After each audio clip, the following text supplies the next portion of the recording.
हुन्छ हामीहरू पुस्तक प्रकाशको 3 अध्याय हामी एक पद पहिला हामी पढ्नेछौँ।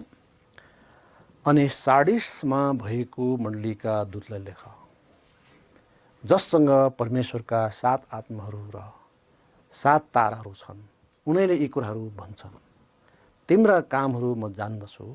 तिमी जीवित छौ भन्ने तिम्रो नाम चाहिँ छ, तर तिमी मरेका छौ। त परमेश्वर नै हुनुहुन्छ जसले मण्डलीको नेतृत्व प्रदान गर्नुहुन्छ। उहाँ नै हुनुहुन्छ जो मण्डलीको गोठाला हुनुहुन्छ र उहाँले नै सही रूपमा मण्डलीको न्याय गर्न सक्नुहुन्छ। कहिलेकाहीँ मानिसहरूले पनि मण्डलीहरूको न्याय गर्छन्। हाम्रो मण्डली एकदम बेस्ट, नम्बर 1, त्यो खराब ऊ खराब भन्दै हामी धेरै पटक अरूको अनावश्यक न्याय हामी गरिएका हामी पाउँछौँ। वास्तविक न्याय परमेश्वरले गर्ने, ख्रीष्ट येशूले गर्ने हो र उहाँले न्याय जब गर्नुहुन्छ, ठिक न्याय गर्नुहुन्छ, अन्याय गर्नुहुन्न। र यो पत्र चाहिँ नै 7 आत्मा भएकाले लेख्नुभयो कि सार्डिसमा भएको मण्डलीलाई यो लेखिएको छ। र सार्डिस चाहिँ लिडियाको प्राचीन राजधानी हो। लिडिया एउटा ठुलो क्षेत्र हो है। र यस पत्र चाहिँ त्यही लिडियाको प्राचीन राजधानी सार्डिसमा भएको मण्डलीलाई लेखिएको हो।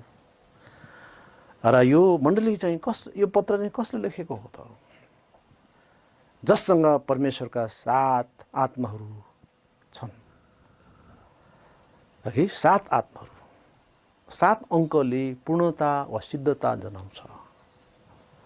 अर्थात् उहाँमा आत्माको पूर्णता छ वा उहाँसँगै पवित्र आत्मा हुनुहुन्छ, एकसाथ हुनुहुन्छ।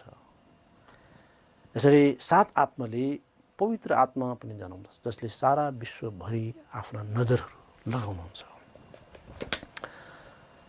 र त्यस्तै गरी उहाँले भन्नुभयो 7 ताराहरू जससँग छन् भनेको छ। अर्थात् ती 7 ताराहरू अर्थात् ती 7 मण्डलीहरूका दूतहरू हुन्, प्रतिनिधित्वहरू हुन्।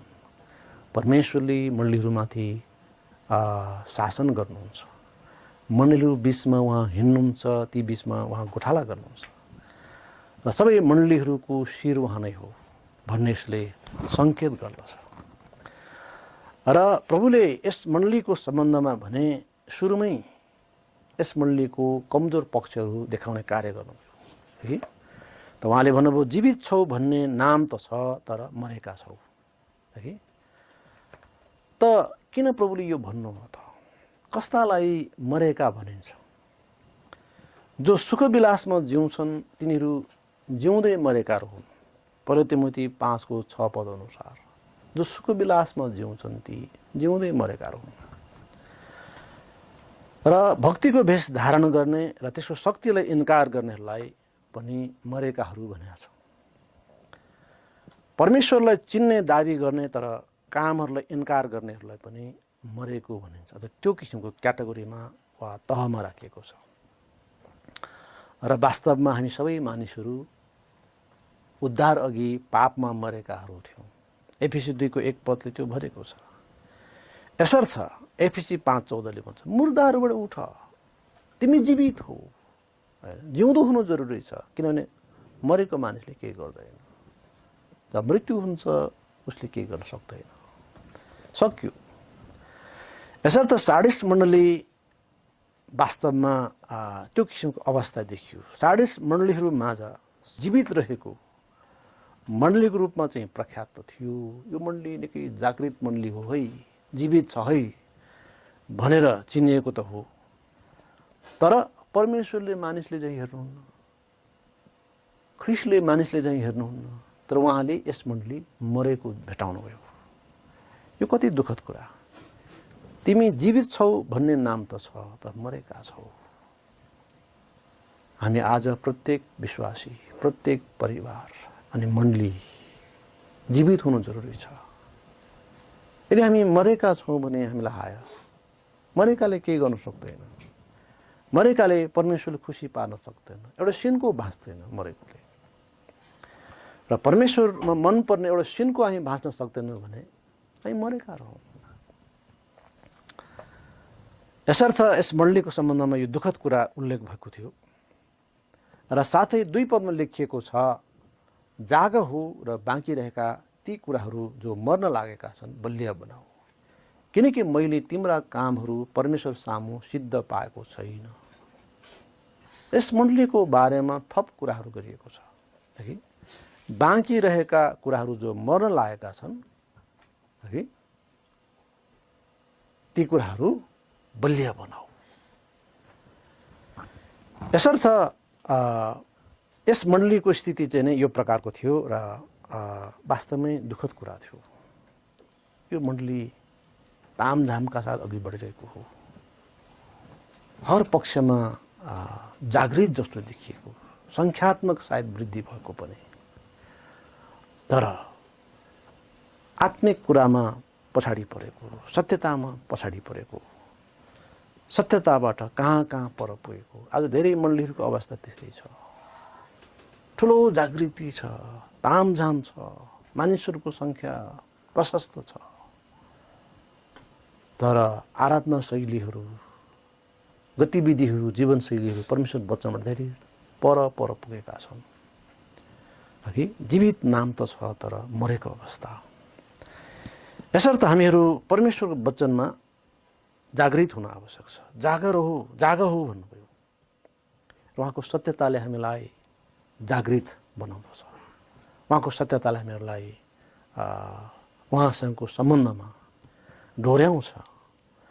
यसर्थ हामीहरूले यस कुरालाई आज मनन गर्नुपर्छ कि हामी परमेश्वर सामु कसरी जिइरहेका छौँ त। हाम्रो मनले के उहाँको वचन अनुरूप छ कि हामी उहाँको वचनमा जिइरहेका छौँ। परमेश्वर सामु है त मानिसको दृष्टिकोणमा, मानिसको न्यायमा फरक फरक नतिजा आउला, फरक फरक विश्लेषण होला। त्योभन्दा महत्त्वपूर्ण कुरा परमेश्वर दृष्टिमा हामी कसलाई देखिन्छौँ त, त्यो महत्त्वपूर्ण कुरा हो। र परमेश्वरको इच्छा मनसा हामी कसरी जान्न सक्छौँ आज? उहाँको वचनद्वारा। बाइबल उहाँको वचन हो र बाइबल सम्मत भएबाट हामी पक्का हुनेछौँ कि हामी प्रभुसँग छौँ वा प्रभुलाई हामी खुसी पाइरहेका छौँ। मानिसको दृष्टिमा यस मण्डली योग्य थिए, तर उहाँको दृष्टिमा यस मण्डलीको स्थिति फरक थियो। यस कारणले गर्दाखेरि हामी देख्छौँ कि यस मण्डलीको स्थिति त्यति साह्रो राम्रो देखिएन। र 3 पदमा हामी पाउँछौँ, यसकारण कसरी तिमीले पाएका र सुनेका छौ सम्झना गर, बलियो गरी पक्र र पश्चाताप गर।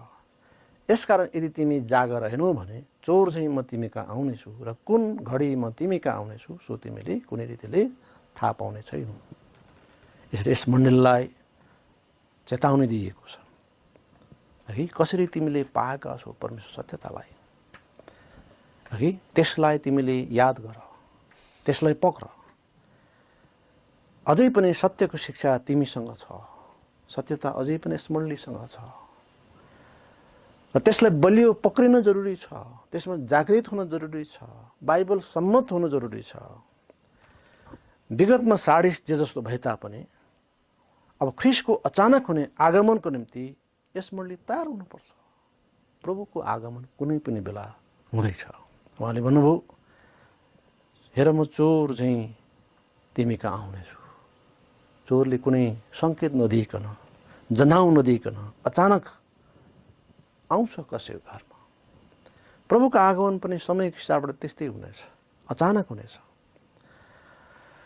यो भनाइ प्रभुले बारम्बार दोहोऱ्याउनु भएको छ है, र प्रेरितहरूले पनि यो कुरालाई दोहोऱ्याएका थिए। प्रभुको आगमन चाँडै हुँदैछ र प्रभुको आगमन चाँडै हुँदैछ। हामीले यस अगाडि पनि हेरेका थियौँ। यो चाँडै भनेको के हो, कहिले हो?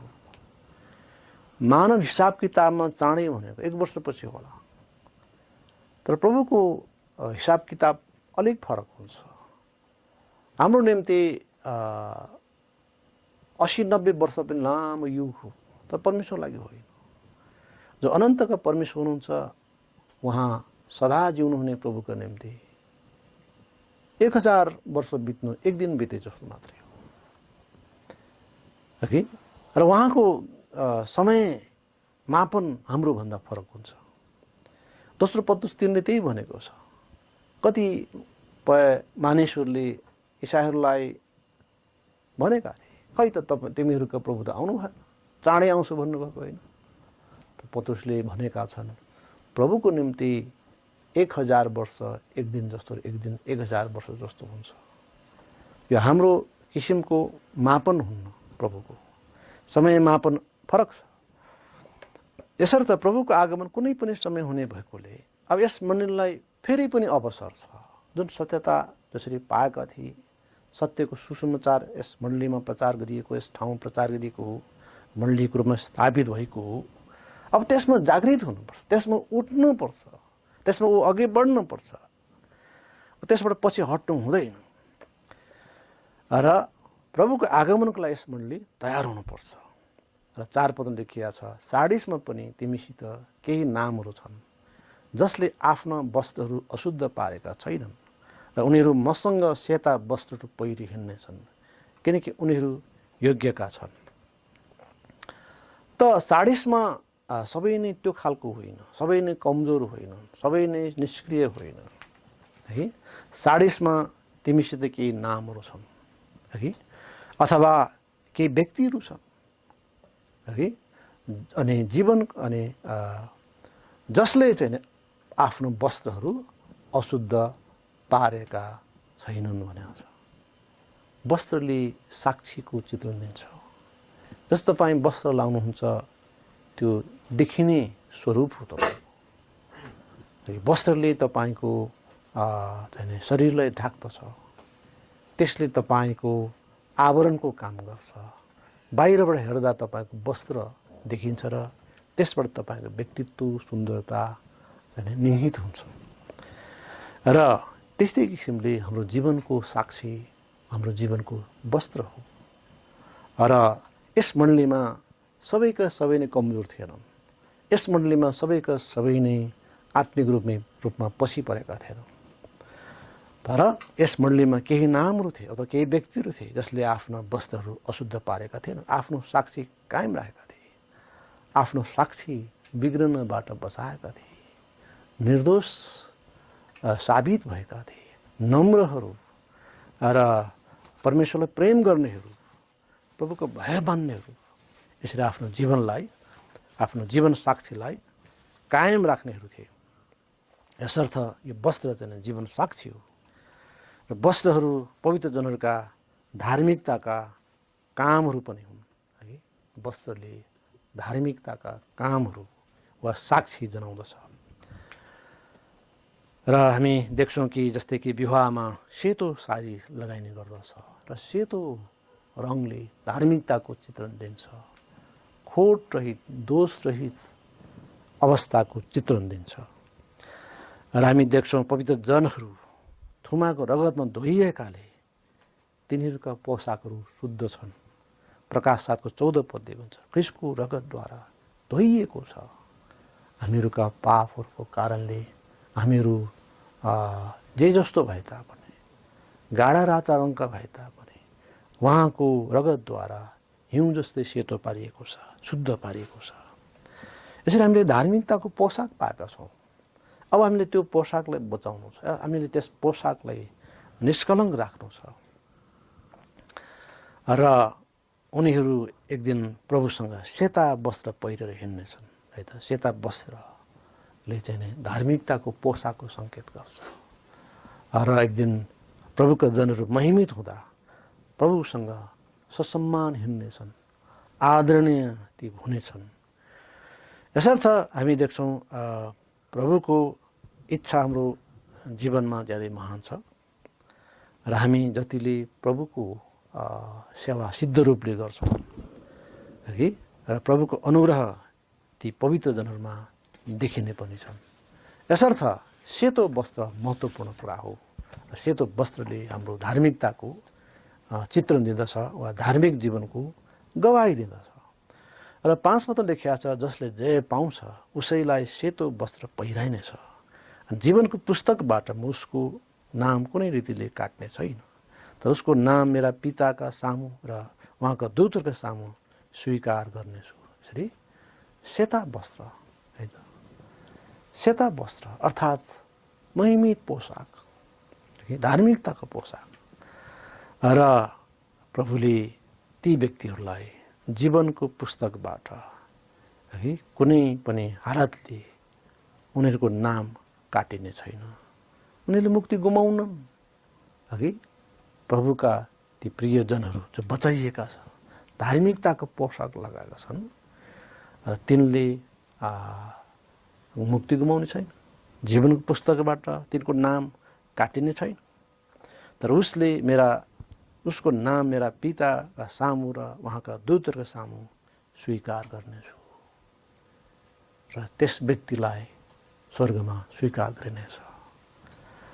जसले मेरो नाम मानिसहरूको बीचमा स्वीकार गर्ला, म पिताको सामु तिनलाई स्वीकार गर्नेछु। र हामी कति सम्मानित हुनेछौँ, एक दिन कति आशिषित हुनेछौँ स्वर्गमा, किनकि हाम्रो जीवन बचाइएको छ। हामीले धार्मिकताको पोसाक पाएका छौँ र साथै धार्मिकताको पोसाकलाई हामीले निष्कलङ्क राखेका छौँ। त्यसलाई अशुद्ध हुनबाट जोगाएका छौँ र हामी जोगाउँ र जीवनको अन्तसम्म हामीलाई आफ्नो पोसाक बचाउन जिम्मेवारी छ। है हाम्रो जीवन साक्षी महत्त्वपूर्ण छ। यसरी सार्डिसमा केही यस्ता नामहरू थिए वा व्यक्तिहरू थिए जसले आफ्ना वस्त्रहरू अशुद्ध पारेका थिएनन् र ती एक दिन प्रभुसँगै महिमित हुनेछन्। र अन्तमा प्रभुले भन्नुहुन्छ 6 पदमा, जसको कान छ उसले सुनोस्, आत्माले मण्डलीहरूलाई के भन्नुहुन्छ। है यसर्थ जसको कान छ, सुन्ने कान, आत्मिक कान, परमेश्वर वचन सुन्ने तृष्णा भएको कान होइन, र उनीहरूले सुनुन् र आत्माले मण्डलीहरूलाई के भन्नुभएको सो बुझुन्। यसर्थ हामी आत्मिक जनहरूले, परमेश्वरका छोराछोरीहरूले वचन सुनौँ, वचन हेरौँ, बुझौँ कि उहाँले के भन्दै हुनुहुन्छ, उहाँले के सिकाउन खोज्नुभएको हो, के कुरा हाम्रो जीवनमा कमी कमजोरी छन्, सुधारका पक्षहरू के कसो हो, बलिय पक्ष के हुन्। प्रभु नै हुनुहुन्छ जसले हाम्रो जीवनमा सान्त्वना दिनुहुन्छ, सबै खाले परिस्थितिमा ढाडस दिनुहुन्छ, उत्साह दिनुहुन्छ।